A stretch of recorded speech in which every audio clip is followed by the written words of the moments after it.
La validation analytique, oh yeah, rock and roll. Aujourd'hui, nous allons parler de validation analytique. En réalité, toute validation est analytique, puisque valider, c'est analyser les données de sortie. Mais ici, le terme analytique concerne les analyses physico-chimiques, faites en laboratoire, ce qui permet de distinguer cette validation des autres validations, de procédés logiciels.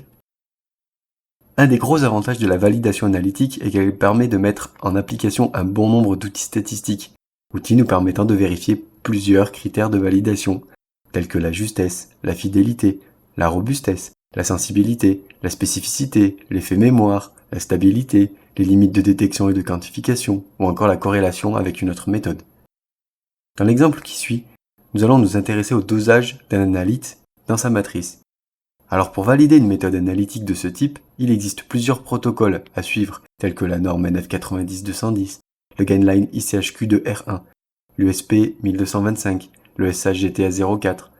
Mais mon préféré, c'est bien celui de la commission SFSTP de 1994, qui propose un protocole aux petits oignons, qui vous permet de vérifier à la fois linéarité, fidélité, justesse et spécificité. Alors prenez une chaise, je vais vous conter l'histoire. Son principe réside dans la comparaison d'une gamme étalon à une gamme reconstituée. On réalise ainsi une gamme étalon sur 5 niveaux de concentration et une gamme composée de la matrice et de 5 niveaux de concentration en analyte. On répète ce procédé sur plusieurs jours pour être sous condition de fidélité intermédiaire. Vient ensuite ma partie préférée, celle des statistiques. Dans un premier temps, on évalue la qualité des régressions linéaires par analyse de variance. Cela étant fait, on compare les pentes. Si elles sont parallèles, alors on en déduit l'absence d'effet de matrice. On continue en vérifiant si elles sont proches, en testant leurs ordonnées.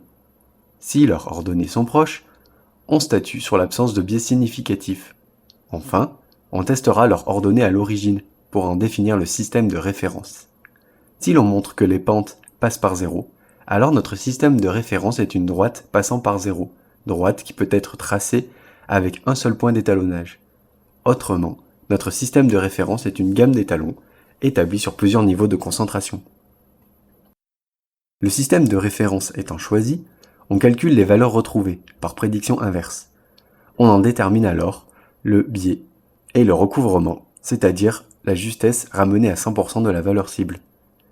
La justesse étant vérifiée, on passe à la fidélité. Ayant passé plusieurs fois la concentration 100%, il nous est possible d'en définir la répétabilité et la fidélité intermédiaire.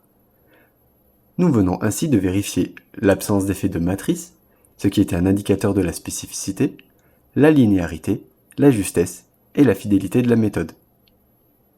À partir des données recueillies sur les régressions, il nous est aussi possible d'en déterminer la sensibilité analytique, c'est-à-dire la valeur du plus petit écart détectable en concentration.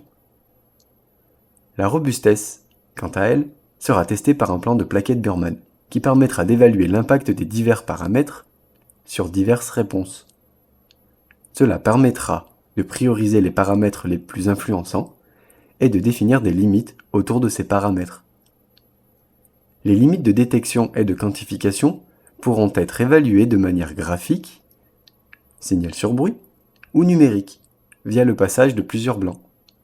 L'effet mémoire, qui permet de vérifier le bon nettoyage de l'équipement entre deux mesures, sera évalué par le passage alterné de forte concentration puis de blanc. La stabilité des réactifs et de l'échantillon pourront être testés via un plan d'expérience de type bloc complet.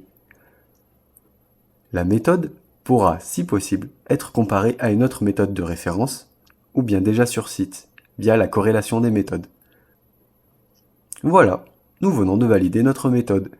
Nous savons qu'elle est fidèle et juste, que les réactifs sont stables, que les paramètres n'ont pas d'effet significatif sur le résultat, et que le maintien de cette belle performance sera suivi par son système suitability et par une belle carte de contrôle. La méthode est ainsi validée, mais elle est surtout maîtrisée.